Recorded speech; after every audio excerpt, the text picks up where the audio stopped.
everyone. Welcome back to Get Geeked, presented by Barnes& Noble. I'm here with Art Baltazar. Art, how are you doing? Thank you for being Good, here. man. Thanks for inviting me over. This is cool. I Yeah, wear my Mad Cave shirt for you. that's hmm perfect. So Art here is the author and illustrator of Flash Gordon Adventures, as well as the Yogs series, which he was just telling Yeah, me won an award recently. What award did it yeah. win? It's called the SEPA Award. It stands for Colorado Independent Publisher Award. And I just flew out to Boulder, Colorado, and I got the silver medal. I got a medal and a plaque, and man, it's cool. And now Yogg's book one is an award winning. Mm, And the coolest thing is like Yogs is the book that in 1992 when I decided to self-publish, that was the story I made, and I went back and rewrote it and redrew it and presented it to Paper Cuts, and they said yes, let's do it. mm. So I didn't realize I was writing an award-winning book in the 1990s, you know. So it's kind of cool, yeah. That's awesome, Yeah. man. But it was fun, man. I'm still coming off the high from the award show, so it's just it was cool, man. You know, I just went in there rockstar style. Landed, ate dinner, went to sleep, went to award show, came home the next morning, and boom. It's like a dream. Yeah. That's how it's done. That's awesome. All right, so let's get into sort of talking about geek culture fandoms. So what was, going all the way back as far as you can remember, like what was the first fandom or story universe that really pulled you in? Oh, the first thing I like that, well, of course, was Sesame Street. Ernie and Mm, Bert. Ernie and Bert got me. And when I was a little kid, maybe 4 or 5 years old, my dad would be home during the day because he'd work at night. So he would draw the characters for me. He would draw Ernie and Bert and Adam West, Batman, Robin. So that really got me. Adam West, Batman, Robin, Super Friends. And then one day he shift to day shift, and I had to draw my own characters. So I started. That's when I started drawing. When my dad was no longer there to draw stuff for me. So, but I got into uh, Batman, Robin, and Super Friends, and Spider-Man cartoon, and then Hanna Barbera. I love Magilla Gorilla and Squiddly Diddly and the Flintstones, all those guys. Quick Draw McGraw, Tom and Jerry, Bugs Bunny. I was a cartoon kid, and I just decided that came through me in my artwork. And in fifth grade, I started creating my own characters.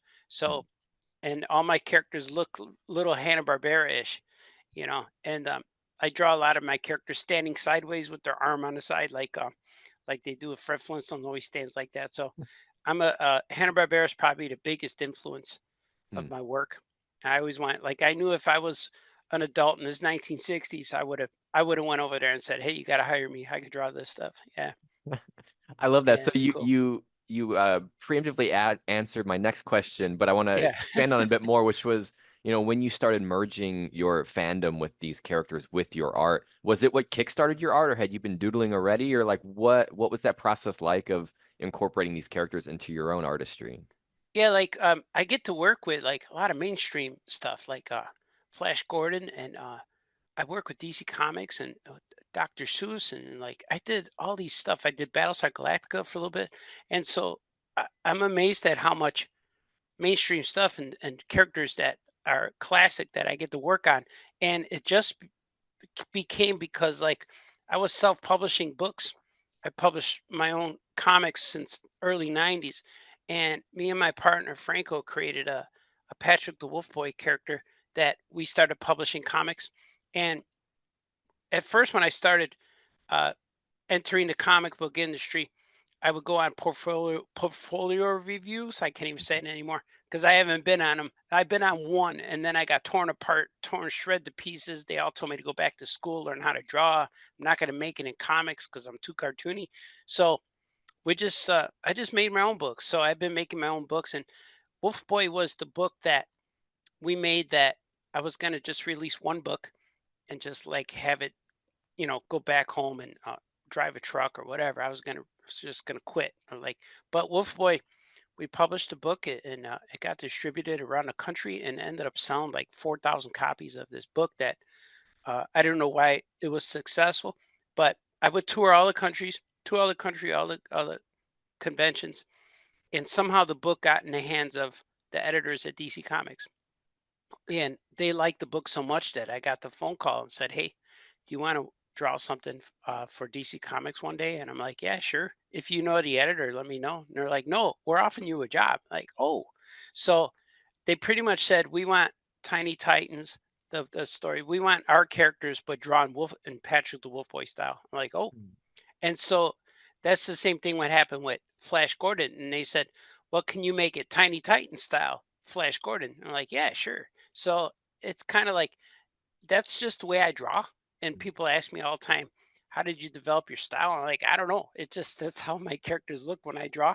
I have I have a ton of like even like I'm going to show you a sketchbook.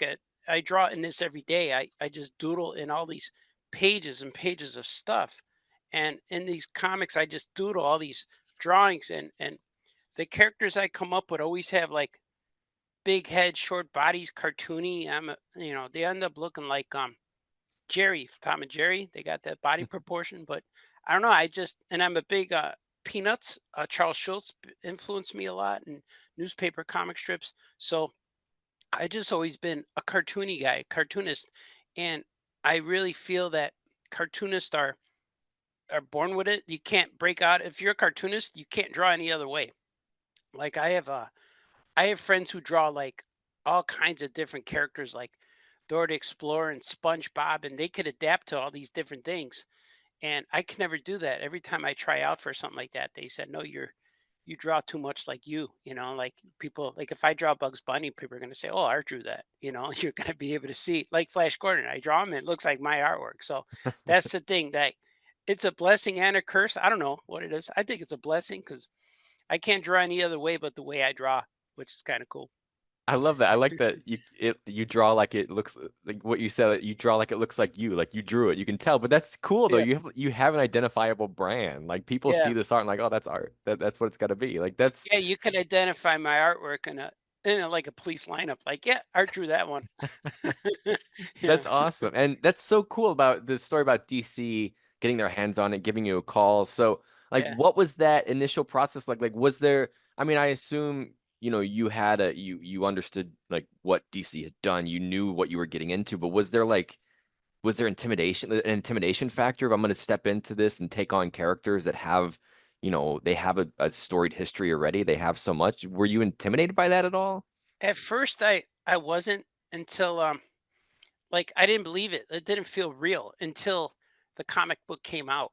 And then all of a sudden my editor or the publisher said um before the book came out, we went to breakfast before the convention started, and he said, "This is the first time people have seen your book, and it's the first show you've done since the book came out." And he said, "Be prepared to be overwhelmed because the fans are going to claim you as their own, as your own. They're going to claim you. They're going to stick up for you. They're going to follow you." I'm like, "No way, that won't happen." And I went to my table that morning, and there was a line way down the aisle, like waiting for me to sign the books, and it was it was overwhelming. And uh, the only time I was intimidated by that, not so much drawing the characters until later when DC Comics asked me what else would I want to work on after Tiny Titans, and I kept thinking in my head, man, I really want Superman. They'll never let me have Superman. Like I want Superman. He's my favorite superhero, and so I made up a pitch for a Superman comic book, and I submitted it, and they said yes. And I agonized over this thing for about 2 months, this pitch, and my pitch meeting was probably around 30 seconds. I gave this book to the boss. He looked through it. And he went, all right. He didn't even read it. He handed it back to me. I'm like, no, you keep it. He goes, nah, I'm good. I know you know what you're doing. Like, wow. So that was pretty cool. That was the first time I really got like I got chills. Like I didn't like. I walked up to DC Comics and I said, "Can I have Superman?" And they said, "Yeah, here, take him."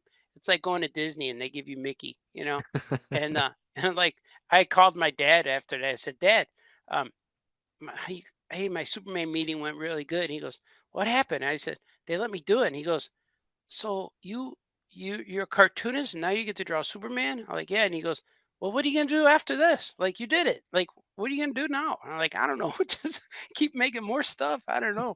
So that was the time I was really overwhelmed. Like hope that people like my stuff. Mm. And I did a few interviews then, and after an interview comes out, then I got people writing to me and says, "You don't know what you're doing." I was like, "Man." So it got really weird until the book came out, and then everything calmed down. Like, see, read the book, and it was good. I I love treated the that. characters well. Yeah. So I go through that stuff, and Mm. same with now. I'm working with even Flash Gordon. Like people are like, uh, "Are you basing it on the movie? Are you basing it on the cartoon?" And I'm like, "I don't know, man. I s- when we started working on Flash Gordon, I just started watching all this stuff. I watched that cartoon series, I watched the serials, and I watched the movie. I watched all of it just to get it in my head, downloading it.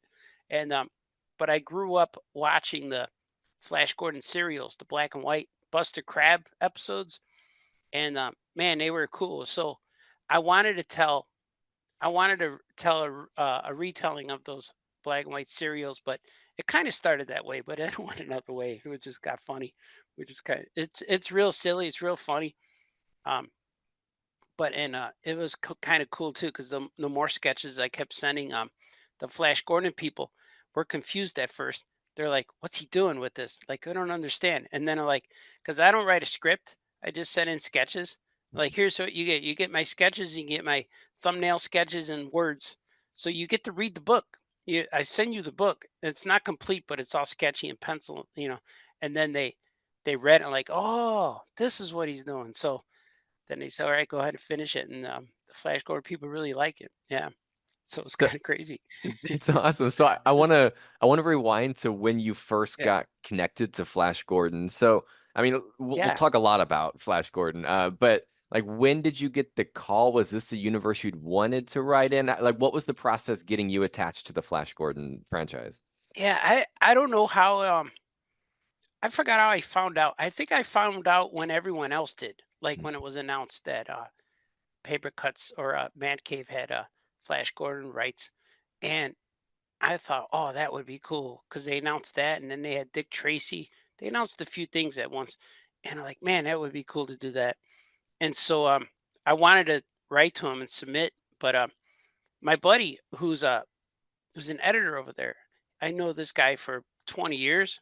We all came up in comics together in the 90s, 90s and early 2000s, and now his name's Adam. Adam, and he was my editor at Paper Cuts, and he said, "Oh, I just got a new job editor." So he helped me edit Yogs, and then all of a sudden I saw him at a convention, and he goes, "Hey, you heard we got Flash Gordon?" I'm like, "Yeah." He goes, "You want to work on it?" And I'm like, "Yeah." And that was it. That was it. That was how it went. And I said, "Yeah, let's do it." And then uh, Franco was there too. Like we wrote Tiny Titans together and Patch the Wolf Boy, and he goes, "Hey, you want to write it with him?" He's like, "Yeah." And that's just it. Just happened like that. I didn't have to pitch anything. And then when I came home, I sent some character designs and stuff like that to them. But I've always loved Flash Gordon because I'd watch those serials when I was when I was like 4, 5, 6 years old. We'd watch them on Sundays because they would have the George Reeves Superman, then they have Lone Ranger, and they have Flash Gordon every Saturday or Sunday. I think it was Sunday mornings. So he was cool, man. Ming the Merciless and Mm. all that stuff, and I liked when Ming had that black skull cap on, the pointy cap, because there's one series where he was just bald, and I don't. Those are not. They're good, but the ones where he has that black skin cap, that's better. That's a better series. And they have the Lion Man on there, and I like how back then too, all the serials just had guys. Everyone was just a guy. Like the linemen were just they look like hippies, like guys with long beards and hair. And then the shark men had like guys with fins and goggles and bathing caps. And then the rock men just had guys with rocks on their heads. So everybody was a guy. Like they were aliens, but they were just men, just guys. So I I like that. Yeah, I love your reference to the Beast Man. You're like, he's just a beast. He's like kind of Yeah. we just don't really know what he is. He's We just a don't know beast what man. he is. Like, there's a lizard woman, there's a lion man, and beast. He's just, I don't know. And he goes, "Hey, hey, man." So I love messing with the characters, and I love making characters that are not human. Mm. And even a lot of my characters I create are always either animals or just some kind of weird. green guy. You don't know what he is. I don't know if he's an alien or what he is, but it's just fun. Like they were so much fun to mess around with, and the lion guys are my favorite, and the shark guys are cool because they just want to eat everybody. They just Yes. you can't eat him. He's our friend. You know, why not? You know, just take a bite. We just nibble on him a little bit. You See, know. I'm slightly jealous that you were raised on the serials because I was raised on just the live action movie, Oh yeah, with in all of its cheesy goodness. But it made me so I've probably seen that movie hundreds of times. It just lives yeah, in my head, and just the constant goofiness of it. And I feel like that's such a great word to just capture the Flash Gordon universe. It's goofy. Like there are these like big like stakes and threats like the end of the galaxy and everything, but it's just yeah. fun. Like it's a lot of fun to be a part of. So long-winded way of asking, like how whenever you first started getting into this universe, like what were your first steps to getting to know these characters? Were you just sketching them and kind of seeing which way you wanted to take them? Yeah, originally I drew the characters adventure style, like superheroes, and I was into that right away. And I drew, they were adults, and like Flash had the sword and the helmet, and they all had weapons, and they were fighting bad guys. And then the paper cut said, we already have that. We want a kids one. Like, oh, I didn't know what they wanted at first, and so I was ready to go for the adventure thing, and then that's when I was gonna just adapt the serials. But then when they said the kids style, it it it actually got easier for me. It was like I didn't have to connect, just make short gags, just connect all the stories somehow. Like Flash is stuck on the planet. We had to change the planet. We gave it a new name. I forgot what it's called. Oh, Lexray, Planet Hmm. Lexray. We called it. It's because shout out to Alex Raymond. So and but it was just easier to actually the storytelling was easier and the jokes came like real fast. Um, and once we came up with the lizard machine. Like why does Ming want to be a lizard? And I'm like, I don't know. He's already green. Let's make him a lizard. So like the gags were so silly and funny, and Ming is probably the most fun to write because he's just outrageous. He just like we imagine him like being so rich and powerful that he's surrounded by yes men, and whatever he does, he goes, "I'm going to go outside with a cape." Yes, sir. Yeah, this cape looks great. And then the people in the city, they hate him, but when he comes by, he's like, hello, sir," and they bow down. So I thought that was real fun. And Ming is one of the best characters to write. And then his in the in the comic strip or in the movie and the serials, he has a daughter named Aura, but in our book, we just it's just like his assistant. It's not really his daughter because they're all kind of like kids. But she's the cool one too because she's like the skeptic one. She's not really happy doing her job. So she's like, give me my dinner. He's like, huh, whatever. She's like, whatever, dude. Here you go. And so it's really fun, like the dynamic between the characters, and I know that when we were first writing it, I had Zarkov as prisoner, and even the Flash Gordon people said, "Well, he's why is he doing experiments? He's not a bad guy." I'm like, no, but he's captured. Ming's telling him to do these things. They're like, "Oh, okay." So, and I remember watching the series, and Zarkov was always in Ming's lab because he was afraid to do anything. So that's kind of what it is. And we created a story where, c- like, since they were kids, nobody has facial hair, and like I looked at the Flash Gordon, everyone has a beard. Zoltan, the Hawkman has a beard, Ming has a beard, Zarkov has a beard. So I'm like, how are we gonna get these guys in the beard? So we created a Zarkov makes beards for everybody because Ming demands he wants to wear a beard.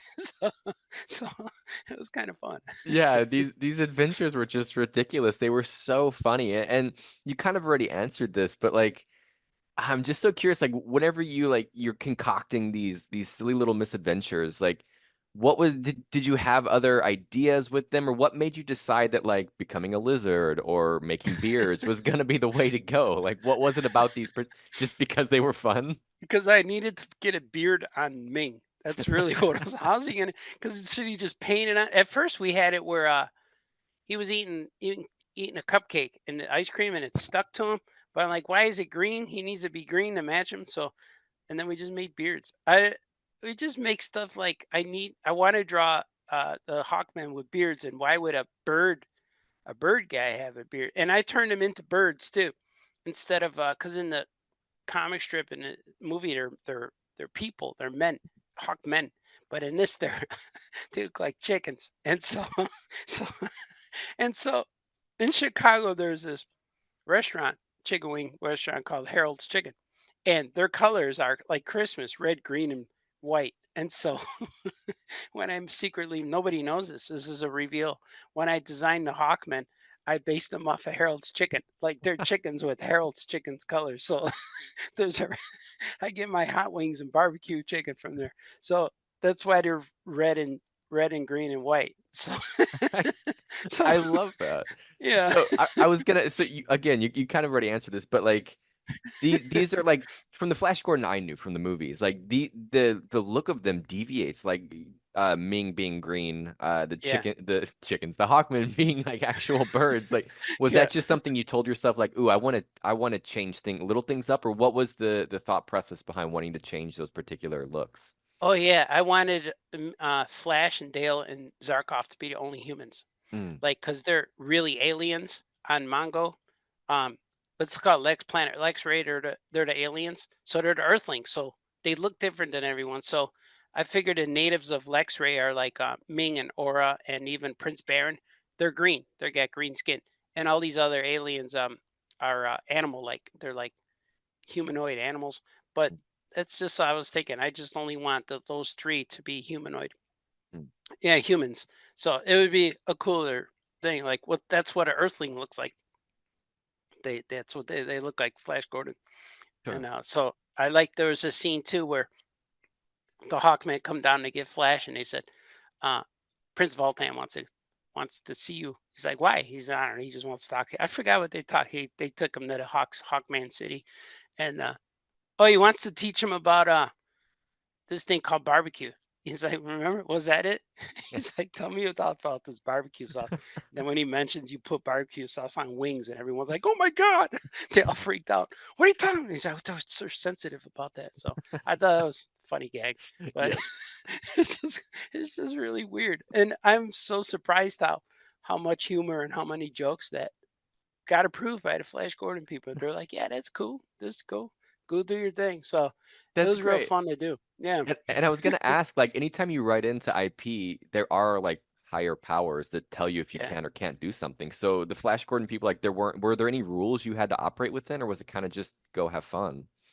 Mostly I had fun. At first, I had to get used to my stories, and there was a lot of questions at first, like why does Flash have a if he's a kid, why does he have a sword on the cover? And why does Ming and the thing, why does Ming have a beard on the cover if he's a kid? And why is Aura? I thought that was his daughter. I'm like, I'll take care of it. It'll make sense because in this story, Ming challenges Flash to a duel, and they have the swords, and so it's relevant. He actually has a sword in the story, but they don't fight with them. Like they don't hurt each other with them. So they just kind of pose, ha! And so uh, it's like kids playing with like when we were kids, we played with guns outside. We had the toy guns and the chase each other. So it's like that. And we'd always we had a game where like I forgot what it was called. Guy with a stick. Whoever had the stick had to chase you and hit you. So I didn't like that game too much. But it was always like, whoever gets the stick. It's like tag but with a stick. I didn't like that. But but so that's kind of what the humor was. Like they're kids playing, you know. They're Mm. like they're like playing Star Wars, you know. Or was maybe I shouldn't say that. But that's how I grew up with, you know. And especially when the Flash Gordon movie came out, I was into Star Wars big time. And Mhm. I know it came out a year or two after. Maybe it came out in 1980, right? Mhm. And I think Star Wars was 77 and Empire Strikes Back was 1980. So when I finally saw Flash Gordon, it I liked it. It was fine, but it didn't stick as well as Star Wars because it came out during Star Wars. I'm like, ah. But my wife is a huge Flash Gordon movie fan, and she loves it. We watch it all the time, and I end up getting her the DVD Blu-ray for her birthday one year. So, um, and then we got to meet Sam Jones, the Flash Gordon actor Hmm. in San Diego this year. So it was real cool. That's But awesome. I And know I say a lot of stuff and go off. No, that's okay. It's all good stuff. I wanted to ask about the movie in particular because um that again, speaking from my own personal experience, like that was my Yeah. attachment to Flash Gordon, and I loved like when the spikes of madness come back on Yeah. I was like, oh my God, they're here. I'm curious Yeah. if there were any other like, and I probably missed them. Were there any other Easter eggs? Like you had the goatee, were there any other Easter eggs tied back to either the movie or the other series of Flash Gordon that you snuck in here?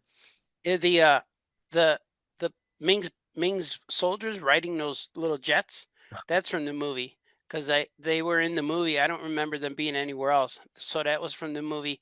And, Prince Baron, of course, Mhm. he was in everything, but in the movie, he was dressed like Robin Hood, a little more. And, so the other thing that came from the we snuck in from the serials were the Rockmen. And that monster, there's a monster like man, I forgot what they call him, like the rock dragon monster or something, where he's a lizard but he has claws like a lobster. So he's in there, and he was actually in the serials, and it was like Godzilla style, where it was a guy in a suit, "Roar!" and then they put the guys in front of him real small. So that guy made it into our comic, and he was only in like one or two episodes of the serials. And so those things. So it's I watched everything, and there's actually three seasons. There's three, yeah, seasons, I guess, of the serial. So there's three. The third one is a little bit. It's when you know it's the last one, right? They're running out of ideas. But the second one in the middle was really good, and they were. I almost put them in the winter too, because that second serial they wore winter caps, they wore fur coats, and we're fighting on like Hoth, Ice Planet Hoth or something. So it was kind of cool. And but I put everything I could in that in the serials. And I love that in the comic book we made Flash Gordon. He was an artist. He was drawing his own comic. Yes. So yeah, he was like, "Hey, you want to see my comic?" So you get to read a little bit of his comic in there, and Mhm. it was just fun, man. Yeah, it's cool. So you've touched on a lot of like amazing things about it, but I'm curious, is there any like one particular part that was your favorite aspect of writing this story? And maybe it's one that hasn't even come yet because the series is ongoing, if I'm correct, yes? Yeah, they're making another one.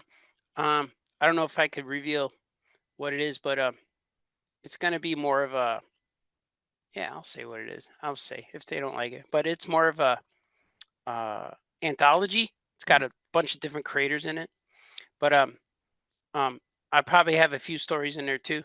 But I love working on. I love the lion men. I love all the creatures.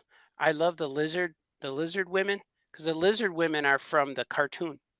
And I had the action figures. If you look, oh, you probably can't see, but I got a shelf with all the figures. They're over there. They're probably covered up, but I got a little cantina set up, and all they're all in there.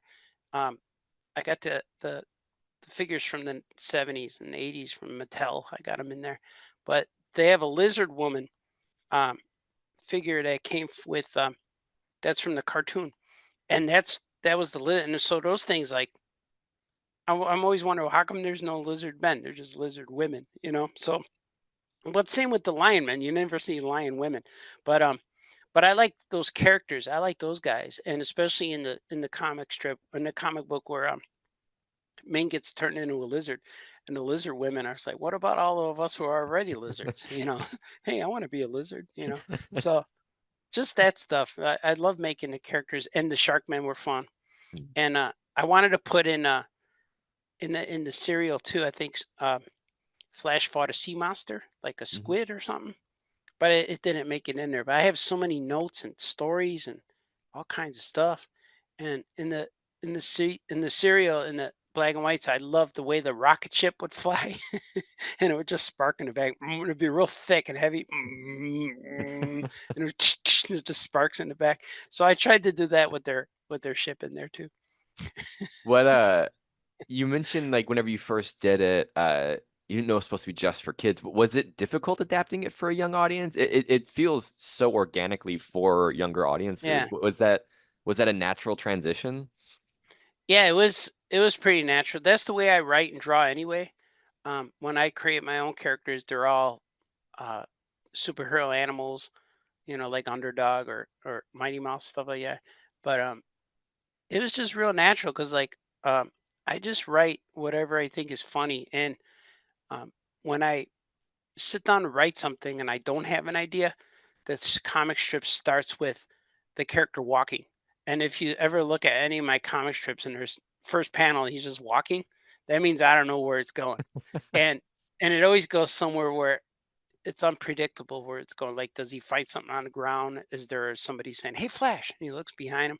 Like something like that always happens. So um, when I wrote it, I just took the sketchbook and I either draw on my patio. I got a deck, wooden deck. I sit out the chairs out there, or I go to a coffee house or something.